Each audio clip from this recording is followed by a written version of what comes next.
As you can see, stars are some of my favorite quilt blocks. Today I want to show you my lazy method for making an 8-point LeMoyne star. Let's get started. I'm Andy and this is True Blue Quilts, a place to enjoy, experiment, and excel as you quilt. Starting out, I've selected my fabric. I have a light for the background and then 2 shades of blue for the star points, and I've chosen a dark and a light. You can have fabrics that are closer in value for the star points, or you could even use just one color, which would make the construction a little bit different. But I like to piece my lazy LeMoyne star with half square triangles, and I love my easy angle ruler. So it has a variety of measurements. You just cut the strips and then use the tool to make the triangles. So let me show you that for these. The center of the star, you need a pinwheel of your star fabric. So I'm using the dark and the light, as I said. So I'm going to line up my ruler, the width of my strip, and I just cut pairs of triangles. So that's one of the best things about the easy angle ruler, is that you cut your pieces and then they're ready to sew just like that. And there's very little waste of the fabric. That seam got a little bit narrow, but I'm going to make it work. With narrow seams, you can see I'll have a little bit more of an 1/8 inch versus a 1/4 inch seam on that block. But for this sample, I'm not that worried about it. So we need 4 that are the 2 main prints, and then we need 4 more that go with the background in each of your colors. So I'm going to take my white strip and lay it up there, and I'm working from my scrap bin, so that's why I'm kind of debating on which pieces go together. And you just line up that ruler on the measurements that you're using based on your strip size, and then just flip it back and forth to cut your triangles. So that's what I'm doing here. Flip it over and slap it down. So I've got that. And then I come to my other blue and do the same thing with the background.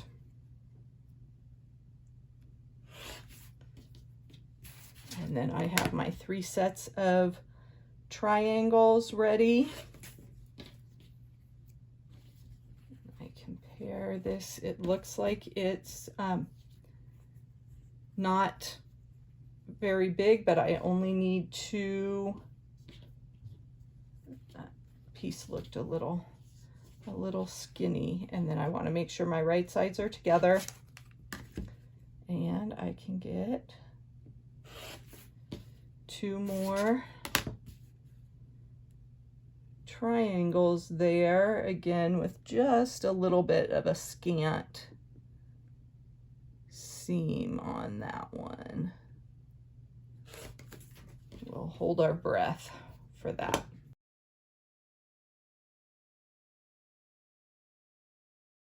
My next favorite tool for half square triangles is the block lock ruler. So I'm going to give you a quick demo of this. I've got all my half square triangles sewn, and I have pressed them to the dark side, and I have a rotating mat set up. The block lock ruler has a groove, and that groove sits right over the seam line. Now you want to make sure you've laid your block down correctly with the ruler, because right now when I put my ruler down, it's not measuring the block correctly. That just means my ruler is the wrong way around. I want the groove of the ruler to go right through the corner of my block, and then I can measure around. So I'm going to trim that block up on 2 sides, and then I'm going to spin my mat and slide my ruler down to the other end, and I can trim off those sides as well. So now I have my perfectly square half square triangle. So I will demo that one more time. I turn my ruler around to make sure the groove is hitting right in between that corner of the ruler. And this one doesn't need quite as much trimming, so I trim on two sides, spin my mat, slide the ruler down, and trim the other two sides. And then my half square triangle is ready to go. So I will continue spinning and trimming, and then we will be ready to do our block construction. I always like to lay out my block before I start sewing. So I have my 3 different sets of half square triangles, and I've got my 4 background blocks. So the center of this block is a pinwheel. So I need to just rotate those dark half square triangles. That is what I'm focused on to help me get that pinwheel laid out.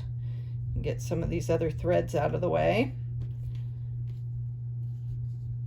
Okay, so I've got my center pinwheel, and then I need to build star points off each of those sides. So what I want to focus on is that I make a parallelogram. I'm making kind of a diamond shape there.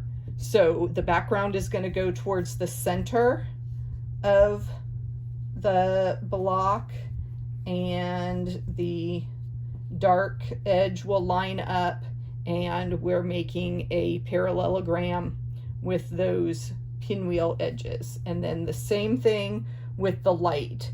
A little bit easier because we know that the background will match up there with our centerpiece, and then we can put in our background squares. And then we just take a second and squint, stand back, and make sure everything's all lined up correctly. And then I am actually going to sew in quadrants. So I'm going to turn each of these so that it's just one pile of squares, and then that's what I'm going to take to my sewing machine, so that all I have to sew together is that one quadrant, and then I can put my block together as a 4 patch.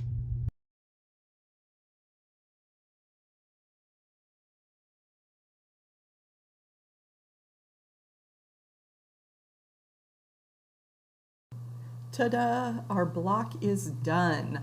I call this a lazy LeMoyne Star because I put it together with half square triangles and not the traditional diamond units with Y seams. I don't want to mess with that tricky piecing. But one thing to note is that this pattern does look better with small scale prints. If you get a large pattern that you've chopped up, that horizontal line from the half square triangles is going to be a lot more obvious. So your color choices will definitely impact this block. So have fun. I can't wait to see your stars.